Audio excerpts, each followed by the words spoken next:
boys and girls, welcome. We're going to do more of Hidden Talents, and I have two questions for us today because I have the one from the day before, whenever you last heard the last section.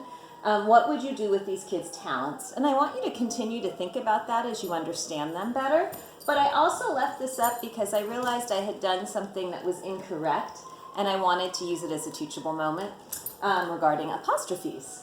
What would you do with these kids' talents? So it's multiple kids who the talents belong to. And when we have belonging, we need an apostrophe, but we're going to put it after the S in kids because it's both plural and possessive.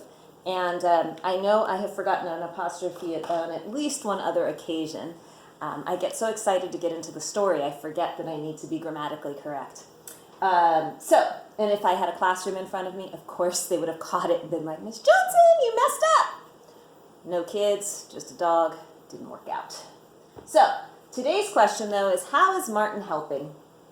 And think about that, because right now he doesn't seem to have a special talent. So how's he feeling? What's he doing to be part of this crew? And we're going to start out with Why I Like Being Me by Willis Flinch Dobbs, which, if you recall, I believe was Mrs. Nomad's assignment, and the author, David Lubar, keeps bringing us back to that. I like being me because I'm not just good at one thing, but excel in a wide range of activities. I'm a talented athlete, but I also have a sharp mind. It might seem like I'm frequently distracted and inattentive, but I'm always thinking. My mind is, if anything, not unoccupied, but preoccupied. I especially enjoy thinking up jokes. As mundane as that might seem, jokes make people laugh and feel good. You could say I have a gift for comedy. And if dodgeball ever becomes an Olympic sport, I'll be going for the gold. Look up the word mundane online or in a dictionary. It's a wonderful word to use in your writing. Training Trash is the name of this chapter. His real name is Eddie, but we were all used to calling him Trash. He didn't seem to mind. Trash had said he couldn't stop stuff from flying around. Don't try to stop it, I told him. Try to do it. He caught on right away. If he could intentionally use his powers, he'd have a chance of controlling it. So that's what he worked on. I was amazed that he'd never figured out the part he'd played in smashing and crashing objects. But I guess that's how it was. Long ago, he'd realized that things went flying when he was around. But until now, he'd never been able to accept that he was the cause. As soon as Trash started exercising his power, he began to have fewer unplanned incidents.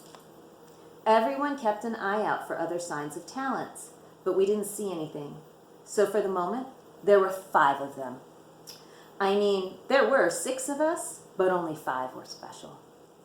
They'd started calling themselves the Sci-5, which rhymes with high five. Anytime they passed each other in the hall, they slapped hands in a high five and mouthed the word sci-fi. The first time I saw them do that, I got this funny feeling in my gut, like when I was 4 years old and watched the kid next door unwrap a real nice birthday present. I guess they couldn't call themselves the Psychic 6, since I didn't count. Sometimes they called me Coach as sort of a joke, since I was helping them to train. It wasn't like a real nickname, but I liked it. So again, think about this question and also think about the implications of him not having a talent. And there were lots of signs of progress. Look, Cheater said one afternoon at the end of history class. He held up his test. He'd gotten an A. You were right, Coach. I made sure to use my own words. It worked. It really did. Great. I was happy for him. He'd do fine. Though the sad part was that, in a way, it didn't really matter. Once you got dumped at Edgeview, everyone assumed you'd never get better. We were all treated as if we were incurably sick. Good job, Flinch said to Cheater. You know what? It helps understanding what's going on. It's hard work, but I'm getting better control. It was hard work for me as well as Flinch. I must have thrown about 1,000 punches a day at him. Okay, maybe not that many, but it sure felt like it. After the first day, my shoulder hurt. I didn't nail him in the jaw again, but I came frighteningly close a couple of times. Still, Flinch was learning to handle his reactions. He'd figured out this system where the faster he saw something happening, the longer he knew he had to wait before reacting. Cheater liked to work with Flinch too. Despite his protests about stereotyping, he loved to scream, "Hi-ya!" and throw what I guess was some kind of karate chop. Torchy was making progress too. Even though he still hadn't figured out exactly what made it happen, the very fact that he spent time each day trying to start fires seemed to have cut down on unintentional flames. I, on the other hand, managed to get into more trouble than ever. I really tried to keep my mouth shut around my teachers, but I just couldn't help it, especially when someone like Parson got in my face and gave me a hard time. He really hated me. So did almost all the teachers. And that explains how I was the first in our group to learn the news. Flinch could see into the future and Cheater could read minds. Lucky could find things, but I found out what was happening the old-fashioned way. I stuck my nose where it didn't belong. Memo from Principal Davies to all staff. Subject, clutter. I have recently been dismayed to notice a tendency among staff members to amass a great quantity of clutter. It is important that we keep all files organized and current. As I have mentioned in several previous memos, it is important to keep control of paperwork. I trust I can count on all of you to cooperate on this issue. Mob violence. There's a catchy title to a chapter. The next Friday, right after classes, I was sitting in detention once again. It was Miss Nomad's turn to play zookeeper, but she wasn't paying much attention to us. Her desk was covered with a leaning tower of papers and file folders. She was busy cleaning out one of her desk drawers when she knocked over a file folder, spilling a stack of papers. "I got it," I said. "Thank you, Martin." She smiled at me and then went back to sorting through the drawer. I guess I still felt sort of bad about some of the things I'd said to her. Maybe I could say something nice about one of her poems. I walked over to the front of her desk and started gathering up the papers, but it wasn't a pile of poems. The folder was labeled Alternative Education Committee. When I saw the sheet on top was a memo from Principal Davies, I couldn't help reading it. I skimmed the memo, and then the next piece of paper. It was a copy of a letter from the State Board of Education. There was a bunch of stuff on top. Memos, letters, even some copies of newspaper articles. I didn't look at it all, but I saw enough to know what was going on. After detention, I rushed upstairs. I reached the room at the same time as Cheater. "Wait till you hear my news," he said.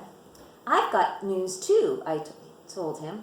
"What is it?" Torchy asked. "The state might close this place," I explained. "They're having this big inspection at the end of the year." "Why would they close Edgeview?" Torchy asked. "I guess some people don't think the school is doing good." It felt strange to realize that there were people arguing over what was best for me. People who had never met me. People who had never bothered to ask my opinion. "Well, it isn't, is it?" Lucky said. "I don't know." I wasn't sure. Not that it mattered what I thought. There wasn't anything any of us could do. We didn't have that kind of power. The adults were going to make the decision, and June was far away. "What's your news?" I asked Cheater. "Check this out," he said, pulling a crumpled piece of paper from his pocket. "It was in yesterday's newspaper." "Pinball tournament," I said, reading the ad. "Hey, it's tonight at 9. "So what?" Trash asked. "They won't let us go." He looked around the room at us. "Hey, what are y'all grinning about?" "You'll see," I told him. "I just hope you aren't afraid of high places." It was time for a road trip, and so we added Trash to our Friday night gang and headed off that evening for Mondo Video, our pockets filled with quarters thanks to Lucky and his endless supply. The Edgies never had a chance. I thought for sure Flinch would win the tournament. I hadn't counted on Trash's telekinesis. He kept giving the ball a little nudge here and there, just enough to keep it in play and make it hit the highest scoring targets and bumpers. In the end, Trash took first place, Flinch took second, and I took third. I figured my third place was just as good as a first since I was the only player without any special advantage.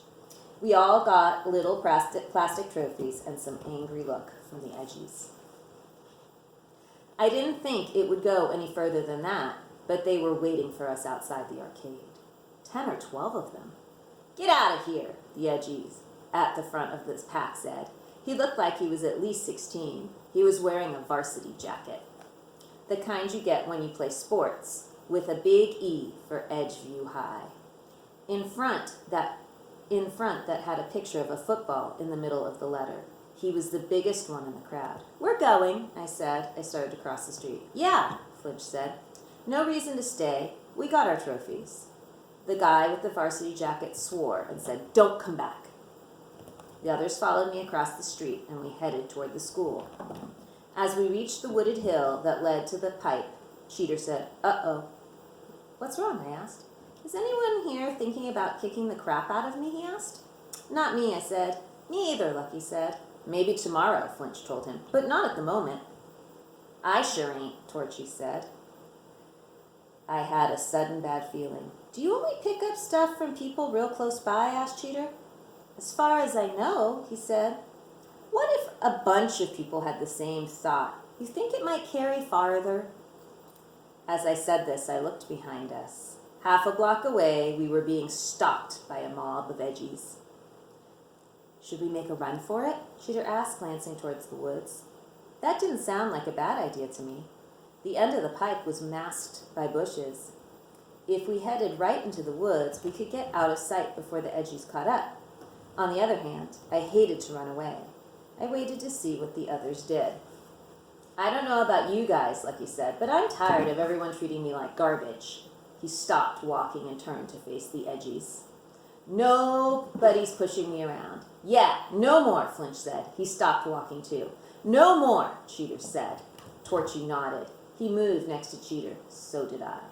The varsity jacket guy stepped out from the mob as the rest of them stopped about 10 feet from us. "I don't want to see you around here again, got it?" Lucky moved towards them. "Then keep your eyes closed, jerk." Varsity swore again and pushed Lucky with both hands. Lucky staggered 2 steps away, then lunged forward and returned the shove. Varsity went back hard. He plowed into the edgies behind him, and a couple of them went down. I would have been amazed at Lucky's strength if I hadn't been standing next to Trash. His grunt told me what had really happened. He'd given Varsity a little extra push. A couple of the edgies slipped toward the back of the mob. We were still outnumbered, but the odds were getting better. "You asked for it," Varsity said as he scrambled to his feet. He pulled off his jacket and threw it to the ground. It landed where I could read the name written across the back. Walden. I guess that was his last name. "Kick his butt, Walden," a kid in the mob said. "Yeah, stomp his face," another kid shouted. I still didn't like the odds. If Lucky won, the rest of the kids might jump him. If he lost, they'd probably jump us. If we ran, they were close enough to catch us. It was time for a show of force. As they told us in school, act like a criminal and people will treat you like one. I stepped up next to Lucky and spat out the first lie that came to mind. "Hey, I'm already doing time for assault. What's a few more years?" I figured with our reputation, they might think I was really dangerous. I did my best to look mean. "Gonna have your hands full," Flinch said, stepping next to me. He leaned forward, putting his face close to Walden. "But I don't think I have anything to worry about. You probably punch like a little old lady." He turned his head away from Walden and grinned at us. Walden threw a sucker punch, trying to hit Flinch when he wasn't looking. Needless to say, Flinch's head was nowhere near Walden's fist. "Missed, Granny," Flinch said as Walden spun halfway around in his attempt to smash what wasn't there. Torchy headed for the woods. Oh man, if he ran, we were doomed. Any sign of weakness and the mob would rush him. I was about to call after him when he returned, clutching a thick stick. He stepped next to Flinch, holding the stick at both ends. I could see a glowing spot in the center on the side near Flinch. I had no idea what he planned to do with the burning stick. He turned to his right and nodded to Cheater. "What's he doing?" I whispered to Lucky. Lucky shrugged. Walden looked over his shoulder. His buddies were all hanging back. "Come on," he urged. "Let's kick some butt." None of them moved. Cheater stepped next to Torchy. He threw up his hands like a karate master. I thought he was going to chop the stick, splitting it with his hands, but he didn't do that. Instead, he paused, glanced at Trash, then at Torchy, and pointed up in the air over Torchy's head. Trash smiled and nodded. Torchy raised the stick, holding it high over his head, still grasping it with one hand at each end. Cheater crouched, then leaped. Trash grunted again, pushing Cheater higher in the air. As Cheater flew up, he shouted, "Hi-ya!" and snapped out a kick. The stick split with a sharp crack, breaking right where Torchy had burned it. As the pieces twirled through the air, 2 of the kids in the mob ran away. Trash leaped forward, slashing out with the edge of his right hand. He hit one of the pieces as it fell. The piece flew like it had been blasted from a cannon. It shot across the street in a high arc, sailing over cars that were parked along the other side of the road. The night fell dead quiet as everyone watched. Nobody moved or breathed until the stick crashed through the front window of a house across the street. The sound of breaking glass is one of the few things on earth that can send any kid scurrying. The edges took off. Walden was right there with them. He didn't even stop to grab his jacket. I'm going to leave you with that wonderful thought because I think it's very encouraging, and I'll read some more to you tomorrow. I hope you consider, how is Martin helping? Okay? Have fun. Catch you tomorrow. Bye. Oh, that's not going to work today for some reason.